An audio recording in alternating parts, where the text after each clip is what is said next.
right, here we are, episode 2.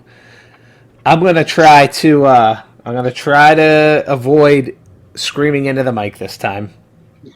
But hey, the mic sounds good though, man. It's a nice touch. But this we're talking Scream, so this episode is going to be a Scream. Yes. I don't know about you. I was pretty hyped about this movie, pretty excited. I think I mentioned before, Scream is one of my all-time favorite franchises. So I've been looking forward to doing this video. So you just saw the movie. I'm going to let you kick it off, man. I did.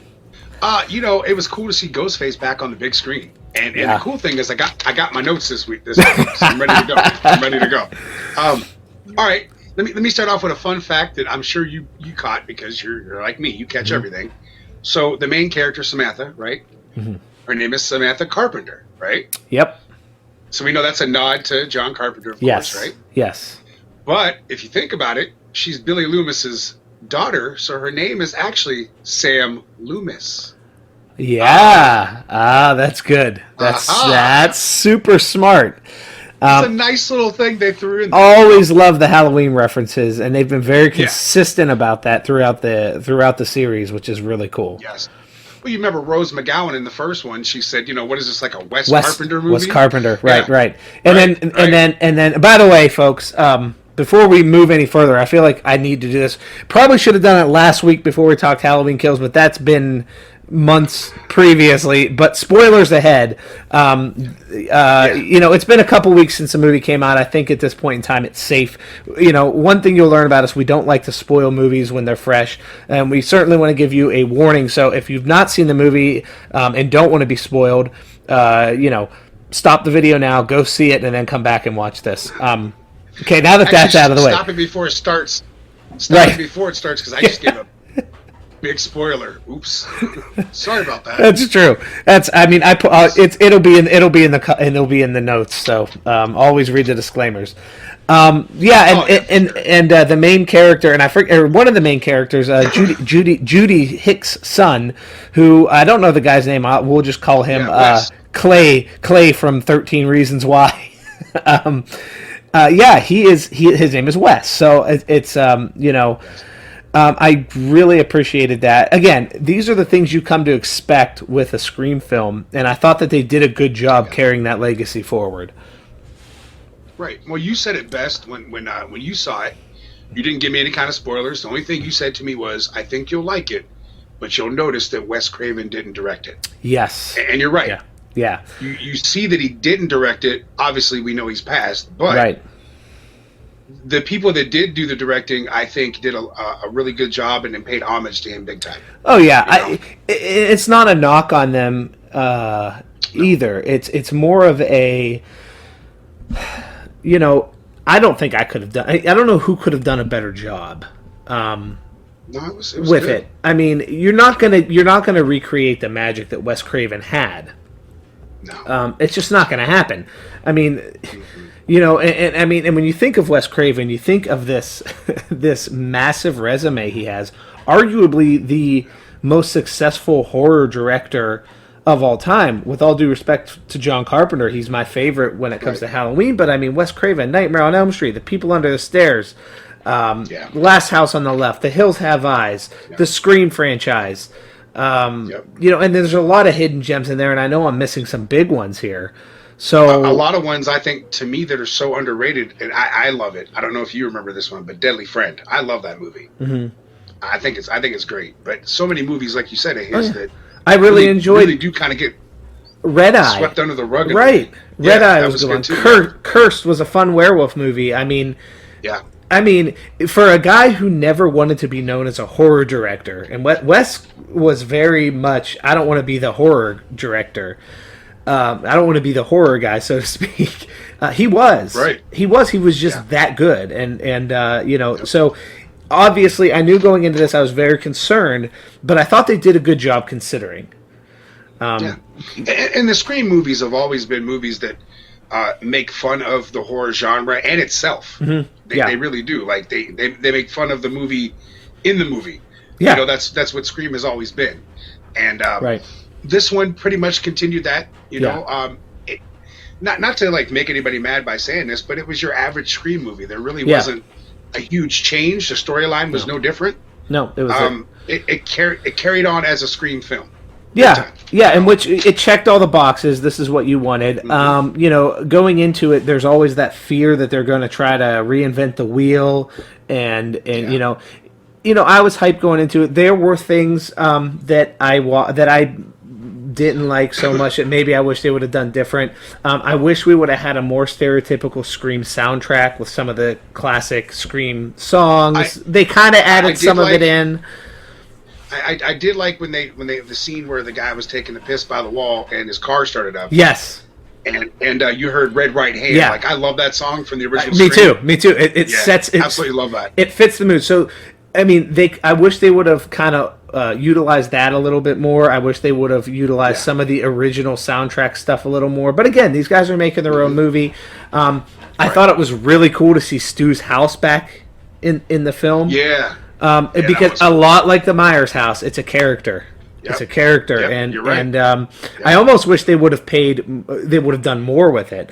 You know, but you know, hey, I think the good thing is I think that, you know, this is going to successfully do what Scream 4 tried to do, which is kick off another trilogy. From what I can tell, it's doing well at the box office. It's getting good reviews. So, you know, and I love Scream 4, actually. Scream 4 was my second favorite film in the franchise. A lot of people didn't. It seemed like Scream 4 got a lot of unfair criticism. I liked it. You know, but I think this one is one of the better sequels, actually. Yeah. That they've done. I've seen a lot of people. I've seen a lot of people that are huge fans of the franchise, and they've actually put this one right up there with the original. So, yeah, there's an that's yeah, and I think you can make that argument. I mean, of course, it's all subjective, but you know, right. It's certainly. But I wasn't a huge fan of 3. I felt like it kind of got a little off the rails, and I think that was because the studio tried to take a little bit too much control. Yeah. From what I read, 2 was okay, you know, but for me, my favorites really are in this order. Obviously, the first one, the fourth one is my second favorite one, honestly, and then this one. I mean, it's that good. I do like Scream 2, but it was solid, man. It really was. You think about that in the original. Think about that opening. That was sick, man. Like, that opening was awesome with Drew Barrymore and the way they did that. It was crazy. With the mom on the phone with her at the end. Yeah. And it's wild, man. I just recently rewatched it, and you forget how. I mean, that was groundbreaking at the time, and you forget how like emotionally charged that was. That hits you, especially if you're a parent now watching it. You know, you think about the opening of the film, and then you think about stuff like the ending of Saw, when you didn't expect that to happen, right? And that's like. So you take the opening of Scream and the ending of Saw, and it's like those movies did that kind of stuff to you. Yeah, we don't have that a lot nowadays, you know. Those openings are sick, man. Nobody's really willing to take a risk anymore, and you know, and that's another thing that Wes Craven almost got fired from the production of Scream because he killed off Drew Barrymore so early. They wanted her to play a prominent role, you know. And speaking of openings, by the way, this one did something that none of the films have done, and that's let the opening victim survive and actually become one of the new main characters, which and essentially almost a suspect too. Exactly, yeah. You know? And I thought that was really cool, and Like, you know, there were, you know, there's been a couple things I'd like to see Scream open with. A lot of people have actually said that they would like to see the movie open up with Sydney being attacked. And I thought it would be cool to see a movie open up with Sydney being attacked and her actually take down one of the killers right off the bat. You know, and then one of them, there's another one still out there. But the other thing was letting the first victim survive. You know, so it was cool to see something different. It was, you know, it was nice to be, like you said, it was your typical Scream movie. You got everything you wanted, but there were some things sprinkled in there where you were like, okay, that's cool, you know. Yeah. You know, it's funny you mentioned Drew Barrymore. And you may not know this, but she did have a small part in this movie. So really? Do you remember the opening part? So after the girl gets attacked, right? Yeah. and they go to the school now, and the kids are sitting at the table and they're talking. Yeah. The principal on the PA system who does the announcements is actually Drew Barrymore. How cool is that? So yeah, that's so cool. Yeah, they brought back more than just the legacy characters as the new hip thing to call them now. Yeah. The legacy characters that we saw in the movie. Actually, Stu was in the movie too. Matthew Lillard. He was the voice of the chrome-faced Ghostface in the Stab 8 trailer. Okay. So like they brought back everybody they possibly could. Yeah. And like when they did the toast to the kid that passed away, Wes. Yes. They used audio from like Henry Winkler and like Hayden Panettiere and like all these people throughout the movies to throw them all back in there in just little ways that they could, which was actually really cool. It is cool. So, like, and it's nice to see because Scream has that loyal following, so it's really cool to see, them do that, to give them that. Yeah. I have to ask you though, what was your favorite kill? This is going to be controversial, but it was Dewey. Because I knew going into that. Now I love the character, and honestly, of the legacy characters, I thought he was the best in this one. Absolutely, best performance, best. Mm-hmm. Going into this, I knew one of them was going to die, and I have to. Yes, and I suspected it would be Dewey.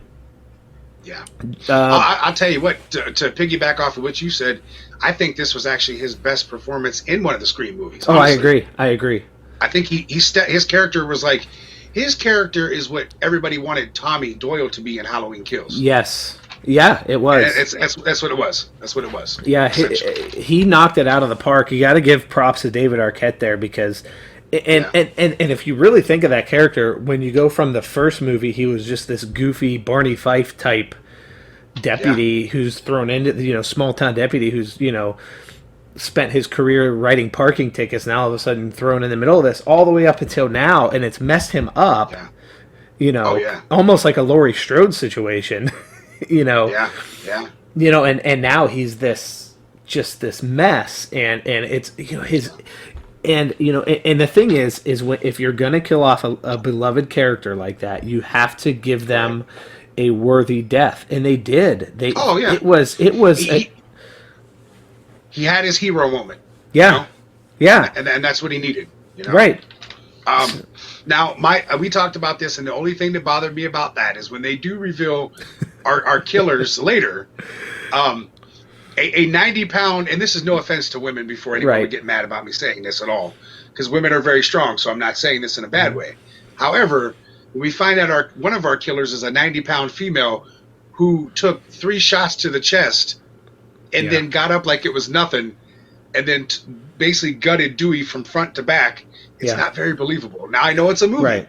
Right. But damn it, like that's not very believable. Yeah, I'd have a hard time believing any human being could take, and I say human being because we're talking about the horror genre here. So the Michael Myers types and the Jason types and the Freddy types obviously get a pass because of what they are. Right. But when we're talking Scream, I mean, this is a human being that just took 3 or 4 shots to the chest, even with a bulletproof vest.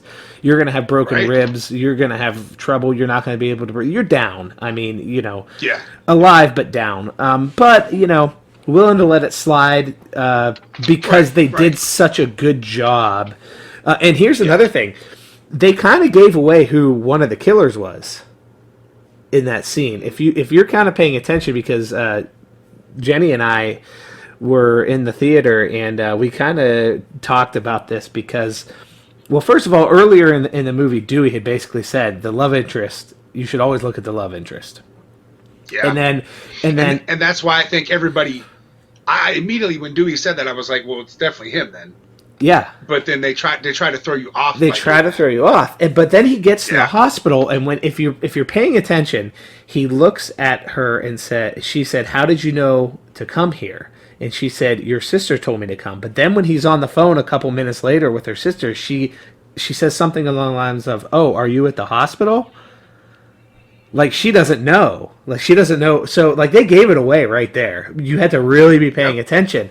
And they do that in these movies. And that was another cool thing that they stuck with, because if you go back and watch all the Scream movies, there are enough details left throughout the movie that pretty much tells you, I mean, they pretty much gave away early in the original film that if you could pick up on mannerisms, that Billy Loomis and Stu were the killers and working together. When they're sitting there and he said, "I didn't kill anybody," and Billy looks at him and goes, "Nobody said you did." You know, and the way he responded. So the clues are always there. And I thought it was cool the way they did that. Yeah, and speaking of legacy characters again, my favorite was actually having Billy Loomis back, like in the ghost form. That was cool as hell. Yes, yeah, I was not expecting that at all. Not at all, and they did a really good job of keeping that under wraps too. Yeah. You know, and they did. He looked. I mean, the de-aging CGI or whatever they did. You know, really worked. And funny enough, they almost made him into a hero at the end there. I mean, his granted, it's just a vision of him. And here's this leads me to another thing. I do got to say this. I was really having trouble with the main character, Samantha. Throughout the movie, I couldn't put my finger on it what it was, but when she turned it on and flipped that switch at the end, she sold me. Yeah. You know, I agree. And I think it'll be interesting if they continue on this path going into the future films with a final girl who is, you know, not to say that Sydney wasn't tough, but this chick, she's like another level, you know, and it'll be interesting to see that dynamic moving forward. You know, and it's funny that you said that too, that they kind of almost made him a good guy there at the end. Mm-hmm. In a weird way, maybe that was their way of kind of doing that for him to kind of like make up for what he did in the first movie. Who knows? Yeah. Who knows? You know what I'm saying? Right. And you know, and I almost wonder if you're going to see more of that in the future. You know what I mean? Her visions of him. True. You know, that's true. It's hard to say. And you know, there's a lot of talk too on the other side about, well, Stu. We never knew for sure that Stu is dead. I'm sure you've seen a lot of the rumors that he would come back at some point in time, and even I believe it was Scream 2 or 3 he was supposed to. He actually had a cameo in Scream 2 at a party. Yes. And they kept him hidden, but it was him, Yeah. So who knows? I mean, I don't know. You know, again, these, you know, it's hard to really say, but I mean, all cool stuff. I mean, yeah. If they were to end the series with, like, completely with this movie, I'd say it was a good, like almost like what's called a love letter to Wes Craven. Yeah. You know? Mm-hmm. I think it was a well done movie where you could end it completely with this. Yeah. And you don't have to go any further. No. Now let's be honest, money talks, and it's probably going to happen. Right. Yeah. But you don't have to, you know? No, and this didn't feel like a cash grab. This particular movie did not feel like a cash grab. And now maybe the next two will probably, maybe, I don't know. They may stick with the same formula. But this one felt authentic and genuine. And I appreciated that, and I hope that they stick with that. They stay on that path because yeah, I mean, it was good. They did a good job. Yeah. I do have a little bit of trivia for you. Not really trivia. Okay. I have something. I don't want to make either one of us feel bad, but this kind of puts this is going to put something into perspective. Okay. We're both big Halloween fans, and yes. If you remember so the original Scream was 1996. Okay. Right. In 1998, I remember Halloween H2O coming out and thinking at that time, you know, that the Halloween franchise had been around forever, you know, and that was 20 years. And, you know, this Scream marks 26 years from the original. So this has been out longer than Halloween had been out, 2 years after. Yeah. I mean, that's wild to think about when you really think crazy, about. Man. And we're talking 5 movies now, a television series. This is a franchise that has made it in terms of the heavyweights. You know, at least I mean, it for me it does. Yeah. No, I agree. Like you said, man, you got Halloween, you got Friday the 13th, you got Nightmare on Elm Street. Scream's right up there with those. Yeah.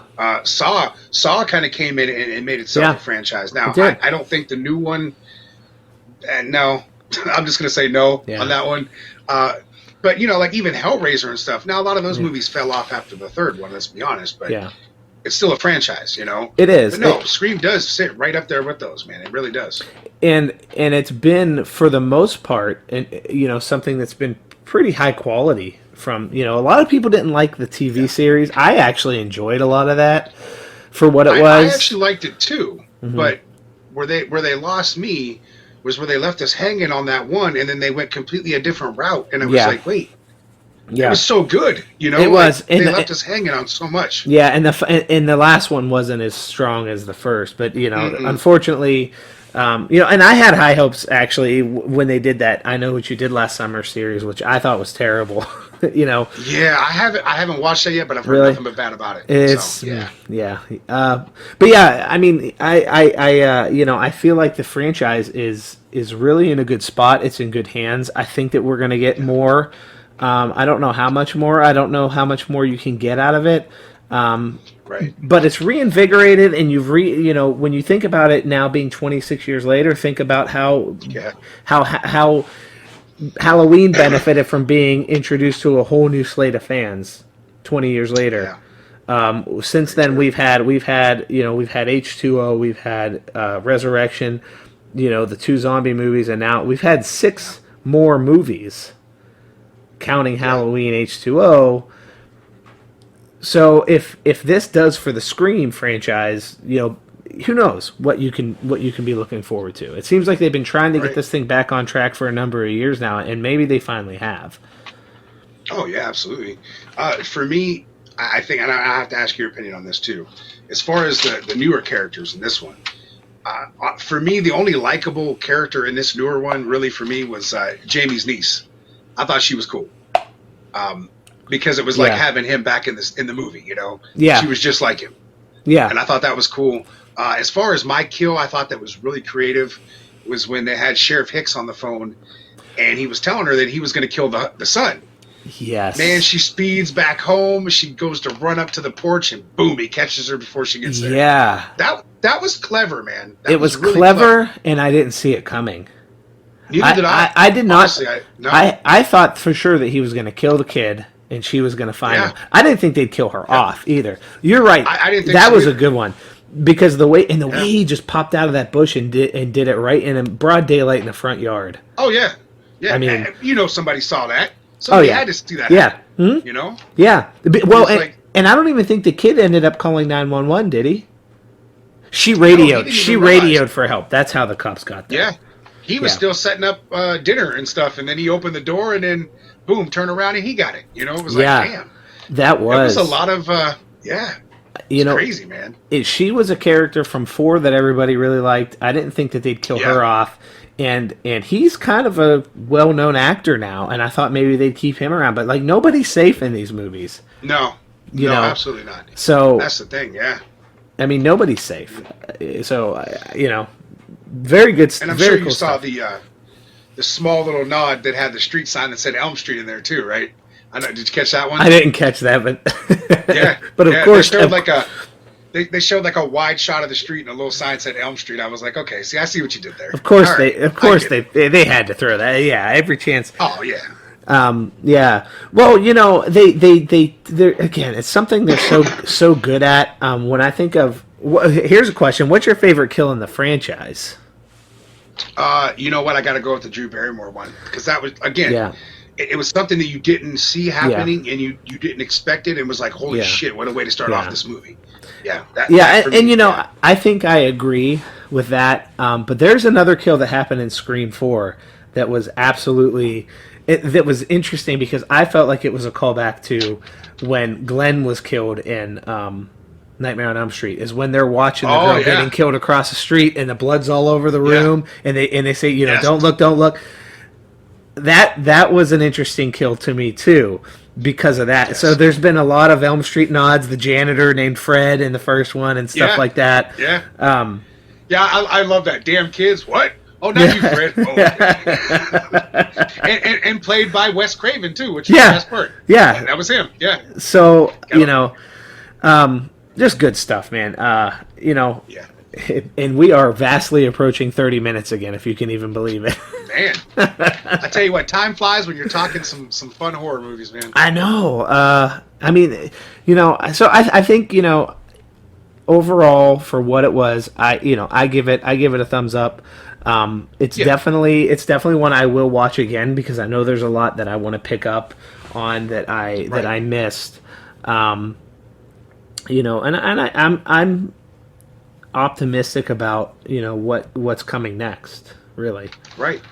Well, hell, if you go to BestBuy.com right now, you can order the Steelbook. It's already up for pre-sale. So really, they don't play anymore, man. Yeah, you figure you give it another 2 weeks, it'll probably be on streaming already. Most likely, and then the DVD and Blu-ray will probably be out in the next couple of months. So everything's so fast anymore, man. The COVID stuff has really changed. A lot of how a lot of this stuff is, and the studios have really adapted. You almost wonder when the days of going to a movie theater are going to be a thing of the past. I mean, I kind of hate to say that, but it's sad but true. It's feasible. I mean, my kid doesn't even know what a DVD is. I mean, I have them in the house, but he streams everything. And he doesn't know what a commercial is unless it's an ad in front of a YouTube video. Like things are just different. And with movies, so it was cool that Scream was more of your traditional release straight to theater. It was cool to go in, like you said, go in and see Ghostface on the big screen, go to a Scream movie. Yeah. I always felt like going to the theater to see a Scream movie. For some reason, there's something about Scream, it feels like an event. Just because of the way those movies are. They're so movie-centric. So it was cool to definitely see that. And Absolutely. But, wow, I can't believe it's already... Time's a flying, man. Hey, I'd keep going, but I'm afraid this file is going to be so massive. Right. But listen, you can follow us here on YouTube. We really appreciate it. Any kind of interaction, you guys can comment on our videos. We're still working through some things. This is a good example of a day where this really doing it this way is beneficial to us and having the ability to do this because with the snow and everything outside, we're still buried. So it's cool to no matter what to know that we can pull this off. But yeah, find us on YouTube, find us on Apple Twitter. Podcasts, Twitter, Spotify. We have if you'd rather listen to us on the way into work versus watching a YouTube video, we have that option as well. Is that your phone? Nah, I'm using my phone, man. Well, that's not my. It's coming in through the thing. Oh, that's weird. We didn't give a number out. No. What do we do? Just ignore it, or should I answer it? I mean, might as well answer it, I guess. All right. Well, here we go. Ready?